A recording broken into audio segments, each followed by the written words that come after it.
ఇంట్లోకి వెళ్ళి బయటకు వేస్తే మనం తినడానికి ఎవరు బయట అన్నం పెట్టరు కాబట్టి ఓ 10 రూపాయలు ఇస్తే భోజనం పెడతాను. భోజన హోటల్ వస్తే కుంభకర్ణ అని పెట్టి హోటల్.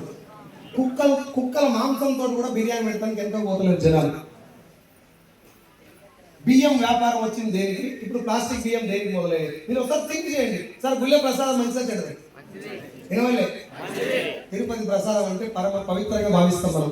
దాన్ని కూడా ఆగం చేసినా లేదు. అన్న టాకింగ్ అబౌట్ పాలిటిక్స్.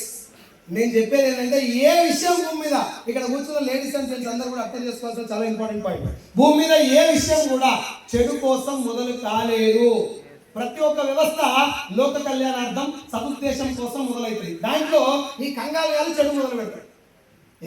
500 సంపాదించుకుంటారు, దాన్ని బుద్ధురేసి అని ప్రింట్ చేసి మొదలు పెట్టి దొంగలు.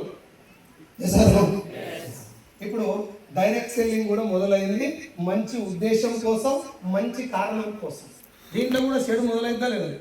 అవుతుందా లేదా? కాకపోతే మన దౌర్భాగ్యం ఏంటంటే రియల్ ఎస్టేట్ మీద మనకి ఎంతో కొంత అవగాహన ఉంది, ఉందా లేదా? ఇప్పుడు నేను వచ్చి సార్ ఫ్లాట్ కొనుక్కోను అనుకో, ఇగో పైసలు తీసుకో ఫ్లాట్ ఇక్కడ అంటారా, చెక్ చేస్తారా? చేస్తారా లేదా? ఎందుకు? ఫ్లాటే కదా, కనబడుతుంది కదా, కొనవచ్చు కదా. నీకేం తెలుసు? రియల్ ఎస్టేట్లో మోసాలు కూడా అట్లా అని చెప్పి ఫ్లాట్ కొనటం మానేను, కొంటావు కానీ చెక్ చేసుకుంటావు. అవునా?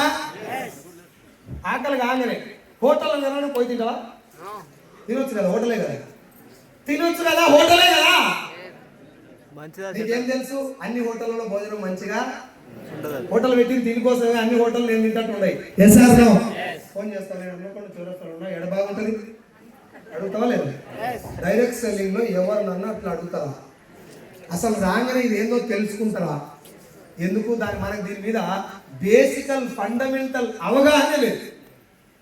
నేను మన కర్నూలులో మీటింగ్ పెట్టినప్పుడు ముందర ఒక సార్ కూర్చున్నాడు. సార్ డైరెక్ట్ సెల్లింగ్ అంటే ఏంటి తెలుసా అంటే, డైరెక్ట్ గా అమ్ముతో డైరెక్ట్ సెల్లింగ్, డైరెక్ట్ గా అమ్మితే డైరెక్ట్ సెల్లింగ్ సార్ అన్నారు. ఇవో ఇది జనాలు ఉన్న అవగాహన. నేను మళ్ళీ చెప్తున్నా, ఎవరికి తక్కువ అంచనా వేయట్లేదు సార్.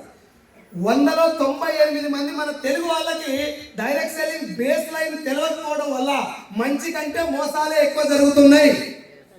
ఒకవేళ ఎవరైనా డైరెక్ట్ సెల్లింగ్ కంపెనీ నుంచి మీ దగ్గరికి వచ్చి సార్ నా దగ్గర కంపెనీ ఉంది జాయిన్ అవ్వండి అని అడిగితే మీరు నెంబర్ 1 క్వశ్చన్ ఏమంటారు తెలుసా? అసలు ఈ ప్లాన్ ఏందో చెప్పురా అని అడుగుతారు. ఇప్పుడు అడుగుతారు అట్లా ఏం చేసి వస్తాయి పైసలు వేసుకోవాలంటే చెప్పడం అంతే. మనం కావాలి, ముందు మనం కావాలి, మన కింద చేసుకోవాలి. ఎంతమందిని చేసుకుంటే అని అర్థం.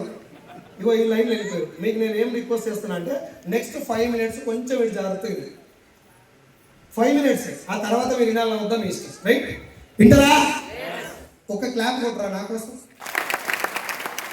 ఎన్ని నేను 1 2 3 అంటే 3 అన్నప్పుడు కొట్టినా, 1 అన్నప్పుడు కొట్టినా, 2 అన్నప్పుడు కొట్టినా. మీది తెలంగాణ కాదు పక్కా.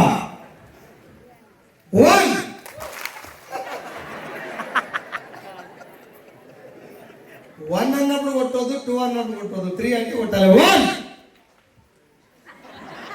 2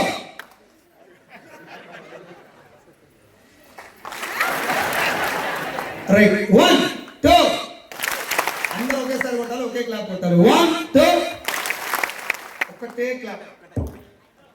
ఆడ కొడతారు చూడు ట్రైన్లో, అంత గట్టిగా రావాలి. మనం ట్రైన్లో కొట్టడానికి ఛాన్స్ లేదు కాబట్టి ఇలా కొట్టాలి. 1 3 అన్నప్పుడు కొట్టాలి. 1